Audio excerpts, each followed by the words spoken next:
Hello, and welcome to Calming the Chaos, where we present tips, tools, and techniques to help you find peace in a chaotic world. I'm your host, Tracy and Lila, licensed mental health counselor at Lokahi Counseling. This channel and the Calming the Chaos podcast is for those who want self-help and education. It's not a substitute for counseling or psychotherapy. So if you like the information, please subscribe to my channel and share it with your friends. Thanks so much for listening. And now, let the chaos begin.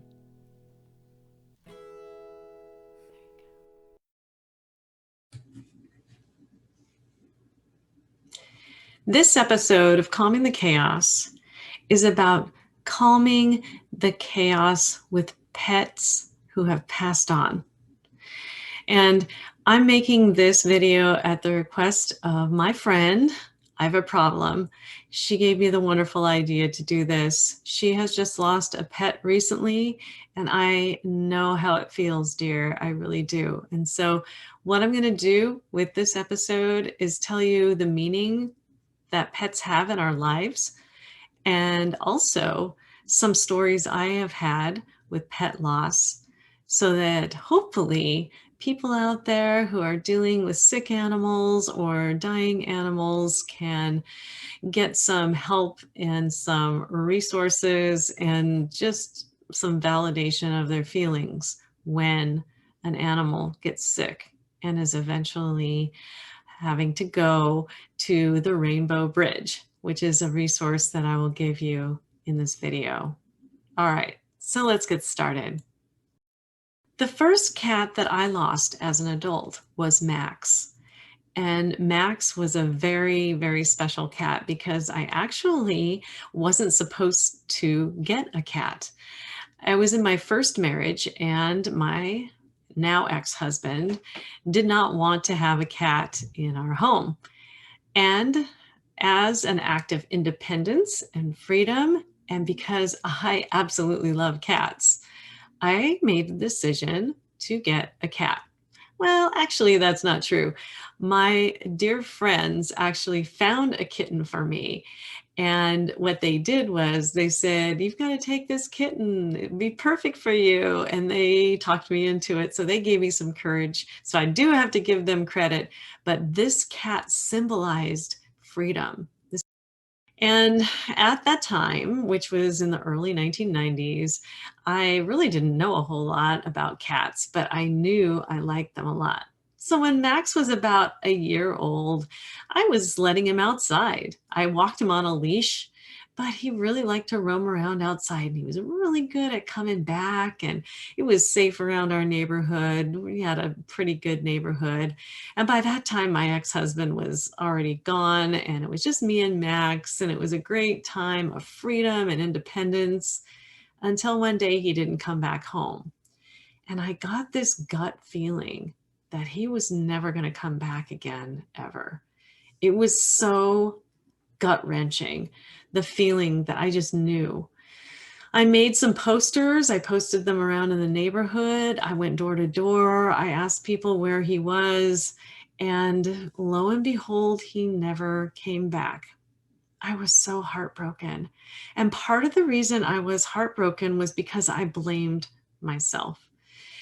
If I were to do this over again, I would definitely not put the blame so much on myself, because these things they're family members. These meetings of pets are family members. They are free spirits too. While Max, he really did represent my freedom from an awful marriage to being just the two of us. He represented so much about freedom. In the end, his life was separated from mine because of freedom. And I think that's the first thing I want to talk about, is the underlying meaning of pets' lives and deaths. Now, we get pets because we love them. We want to take care of them. We want to help them feel better, and they help us to feel better. They're family members. Sometimes it can be mirrors into our own hearts and souls. We can project upon them. They can also be emotional sponges in that they help to absorb some of our emotions that we have in our lives. When things get really difficult, we could hug them, and they really do know when we need them to comfort us. Pets are so intuitive. They're wonderful companions, and those are all positive reasons for getting pets. And so that's why it hurts so much when we lose this, is because that affirmation, the validation, the family, the whole projection of the mirrors, the whole absorption of energy, being sponges, that all goes away. And it's really super tough because then where are we? We are alone with ourselves, or possibly we still have some other pets that have different meanings to us, but that one pet had a certain meaning. And with Max and I, that was freedom. I like to tell myself that even if the worst happened to him, that he is staring down at me benevolently and giving me wisdom and courage and love and strength and freedom to live my life the way I do now. The second cat I lost is Peaches. And a funny story about Peaches. Peaches is actually kind of a girl's name. And I thought he was a girl when I first saw him appearing at my back doorstep. We had switched houses from when I lost Max, and I got married to a new awesome guy who I've been married to now for nearly 22 years. Peaches was that stray cat, and we knew he had a home somewhere, and yet he continued to come to our home. And one day I saw that he had an abscess on his eye. It was really super big. And it kept getting worse and worse and worse. And I set out to find the owners of this cat because, hey, I was feeding him. Yes, I was. But, you know, I wanted to find out whether or not these people who owned him would take care of him and get him the medical attention that he needed. Yeah, so I got in touch with the owners of the cat, and they called him Simba. And of course, I called him Peaches because I didn't know he was a boy. I couldn't even get close enough to explore around in that area, if you will. Well, and we agreed to a plan to where we would kind of co-host him. And he had an awesome life. In fact, Peaches and I danced together in my living room. He would jog down our long driveway just to see me, and he would meow. He was just such an awesome pet. And now by this time I had gotten two other cats, Oscar and Felix, and they were my lifelong buddies. And they accepted Peaches, and Peaches accepted them eventually. He was kind of my rehab cat, Peaches was. And so when he disappeared, I was devastated. I mean, I was doing desperate crap, like putting his litter box leavings and his toys and all that stuff out in my front yard so he would sniff them and come back, because he was used to running free too. I had posters. I was going door to door in tears. I was a mess. Peaches left a huge hole in my life when he went away. And I miss him to this day.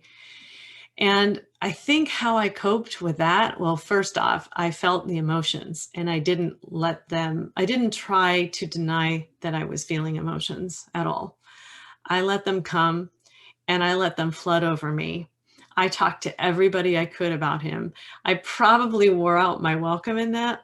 And people probably were like, yeah, Tracy, that's a little bit over the top for a cat. But I didn't care.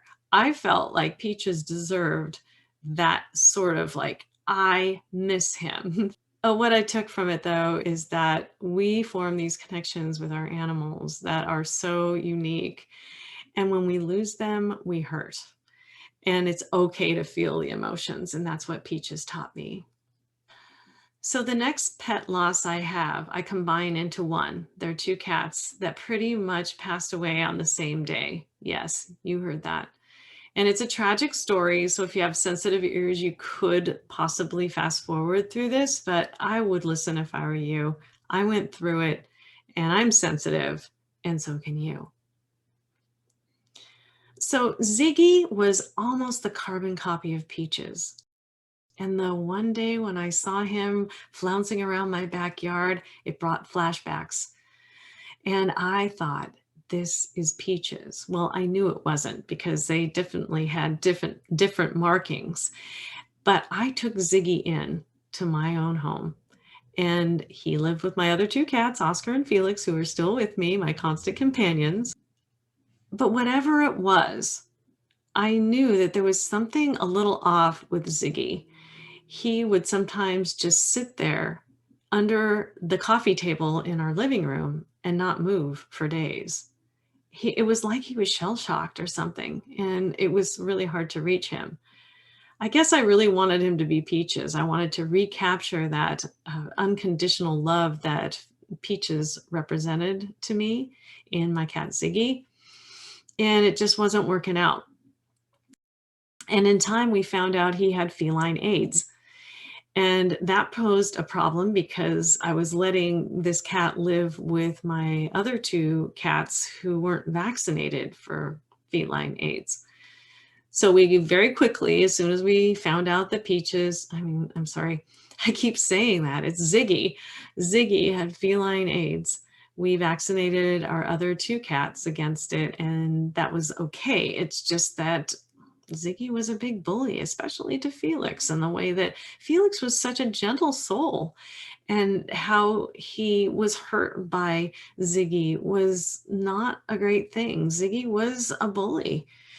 And that leads me to Sam, because Sam was the one cat that actually had a connection to Peaches.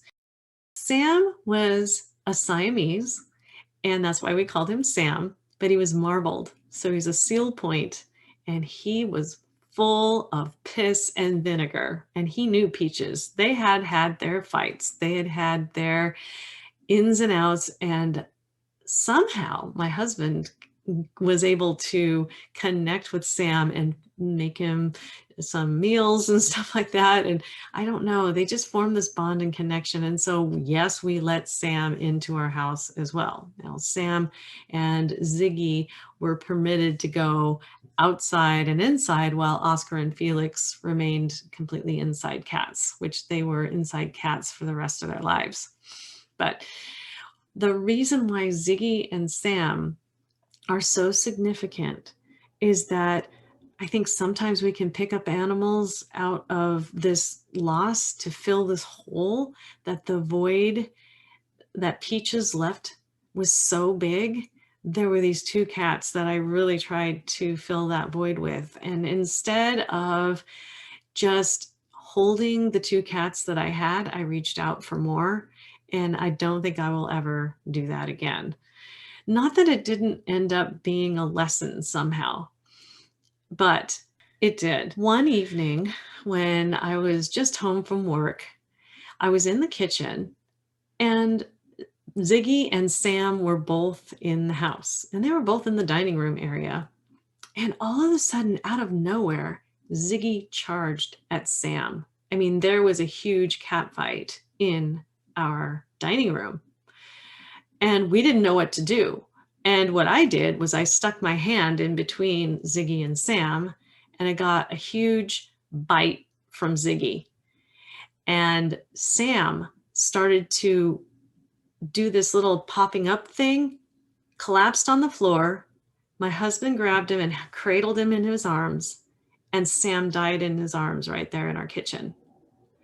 In the meantime, I called the vet and asked them what we should do with Sam, because I didn't know why he had just died suddenly. They told us to put him in a cool place and to come in for an autopsy the next day. And that's what we did. Actually, it's called a necropsy, I believe. In the meantime, I had to go to the emergency room to get my wound tended to and get a tetanus shot and figure out how I was going to be able to type, because I had a job at that point in time where I was typing all the time. with a huge, like, sort of bandage cast on my hand. And then we had to figure out what to do with Ziggy. So the people at the veterinary clinic told us that Sam died of a massive heart attack that was brought on because he had complete cancer all through his body. You would have never known it. Sam was a very vibrant cat, and we would have never known he was as sick as he was. But that just pretty much put him over the edge. They wanted to know about the aggressive cat, which was Ziggy. And when we took him in and they said, well, the odds of rehoming him with feline aids and with his aggressive tendencies are not really great, we would recommend putting him down. And that's what we did. Something didn't sit right with me with that, though, and I struggled with it for years. In fact, the counselor who had helped me through my graduate school program where we had mandated counseling, I had to call her back, and we were doing weekly sessions because I was struggling with the decision that we made to put Ziggy down. And through that process, I think I realized that I had a lot more strength than I realized that I had, because I made a decision with not a lot of information. I was impatient. I wanted everything to be resolved. There could have been another way. I could have got a second opinion, and I didn't. And I think I realized through that process that what I did was too soon, too much, and Ziggy probably could have found an okay home. We did not have to put him down. So that was probably the hardest lesson that I had to learn about pet loss right there with our Ziggy. And I've worked through this spiritually and connected with him, I believe, on a spiritual level. And there's complete forgiveness there. And Ziggy has gone on to greener pastures in the Rainbow Bridge. So for you who don't know about the Rainbow Bridge, this is a place where pets go when they die. And what happens is when their human owners also pass on, their pets and their furry companions run to greet them. And we are reunited in a beautiful unification ceremony. For me, it's going to be a pummeling by a bunch of loving cats. I just know it. I'm going to go ahead and link to the Rainbow Bridge and some resources below so that you can have them if you are a pet owner who has struggled with the loss of a pet. Just thinking about my lost pets being at the Rainbow Bridge, getting along, like Ziggy and Sam will be getting along, and Max will be there too, and so will Peaches, and one day, so will I. That's what I believe, and that's what gets me through. There are some actual concrete cognitive things that you can do as well, being able to say and validate your struggles and your emotions, but then also say, is this struggle effective in how I'm living my life now? And maybe make adjustments and say, yes, I have to continue to get up. I have to brush my teeth. I have to wash my face. I have to feed my pets. I have to feed myself. I have to go to work. All these things that we need to do, we need to talk ourselves through. And that is the cognitive, the thinking piece that we need to manage when our pets pass away. Another thing that can help you cope with the loss of a pet is to be able to build a memorial for them. For Peaches, we have a lion statue out on our new front yard. Yes, we had it at our old place. We've moved again, and it's there in the front yard. It's our lion statue. And then for Ziggy and Sam, we have their pictures, and we have them up in a prominent place. We have pictures of all of our cats. We have their ashes. We have all of their ashes, and they're all in our bedroom because they all like to be in our bedroom.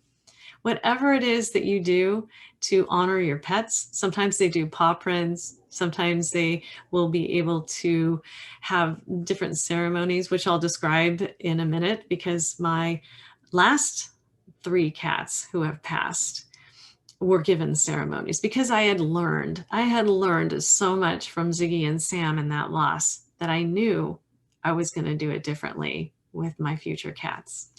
So after Ziggy and Sam left us, we were left with Oscar and Felix. And about that time, they were 15 years old, both of them. They were the same age. And Felix stopped eating. He was vomiting a lot, and we got concerned. I took a lot of pictures with Felix. I thought, I want to get a lot of selfies in here. This is even when selfies weren't even a big thing. These pictures weren't even taken from a cell phone. They were taken from a camera and with film I had to get developed. It was that long ago. And as you can see in the pictures, my eyes were so sad. He never got to move to our new house here where we live. And yet we loved him so, so much. When we took him into the vet and they did some exploratory surgery on him, they said that the cancer had reached almost every part of his poor little body. And so we elected not to wake him up. It was tax day, 1995. I think we've honored Felix quite a bit in our house since his passing. We made a blanket with him and Oscar on it, and our 2 new cats that we got afterwards, because Oscar was a lone cat. Now, a couple of words about Oscar before we move on from Felix. Oscar and Felix were named because of The Odd Couple and that series in the movie. And Oscar and Felix were pretty much inseparable through their lives. And so we were left with Oscar, who really was the first cat that I got after Max disappeared. He was my buddy. Oh my goodness, that Oscar, he was my constant companion. He was fiercely loyal and protective of me and our family. In fact, my husband and I joke about this, if Oscar were a man, he would be one of those gladiators with those piercing green eyes that would just say, I will end you if you mess with my family. That was Oscar. And when I talk about Oscar, it's with a lot of love and joy because he lasted 20 years. He was with me, a fierce protector, for 20 years. He got sick really, really quick. It was very, very obvious that we were going to have to put him down. But the thing is that he hated car rides. So what we did for him was we got somebody to come to our house. We paid a lot of money for it. And Oscar could barely move. He had gotten down to 7 pounds. Mind you, he was 15 when he was at his peak. And he could barely move. And we got somebody to come to our house. We had music playing, and I actually had talked to him nonstop the day before. We had bonded, and he and I were connected. The vet came in and administered some doses, and I was right there with him. I was holding him. He was laying there. He died such a peaceful death, and I was so happy to give that to him. And afterwards, there was a huge thunderstorm, like all through the neighborhood, blowing the trees around and everything. And I couldn't help but wonder, was that Oscar's spirit?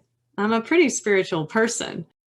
Our last cat separation occurred with my only female cat that I had, and that's Lila. Now, Lila was the one that we were able to get after Felix passed away and Oscar was a sole cat. And I told Timmy, my husband, I said, you get a cat. This cat will be your cat. And he said, okay. And we were going to go down to the animal services and he was going to pick out a cat. And then he looked at me and said, I won't pick this cat. This cat will pick me. And it was so cool because what happened was we had the little cage with 2 tuxedo cats and a pure black cat in there. And we were intrigued about that. They were all sisters. And we opened up the cage and Timmy just stuck his hand a little bit in there. And the black cat just went bloop, bloop, bloop right onto his shoulder. And he looked at me and he said, she's the one. Lila was with us for 7 years. And In some ways, losing a girl cat was more painful than any of the other ones. Um, I don't know if it's because she was a girl or because I loved her so much. She was supposed to be Timmy's cat, damn it. I wasn't supposed to get so attached to her, and I did. Because at this stage in my life, I was in private practice and working like 3 days a week, like I do now. And so I was able to spend so much more time with Lila. And we had also got another cat called Louie. And she hated him, by the way. He's still alive. You can see the other two cats that I have on another video. But back to Lila.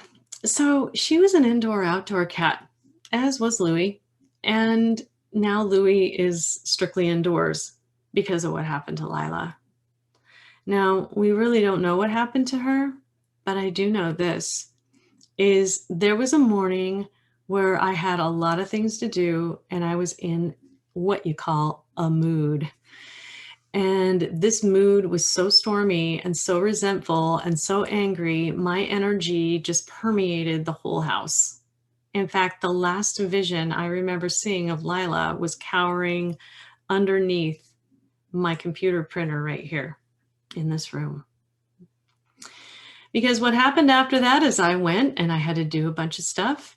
And my husband met me and we were out with some friends for a little while and we came back.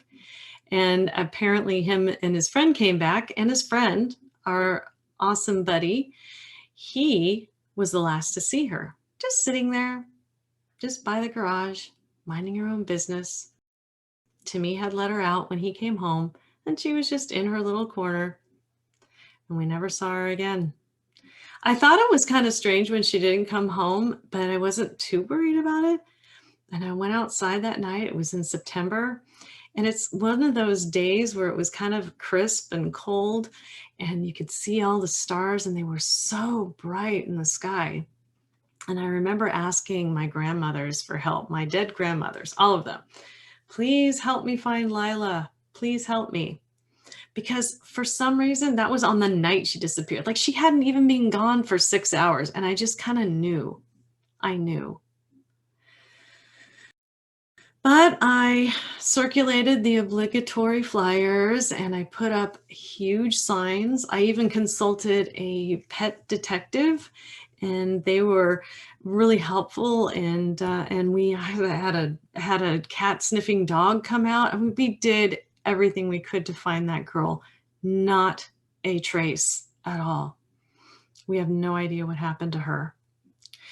At the same time, there was a person in our community who was murdering cats. And actually, you can read about this if you Google Olympia cat killer.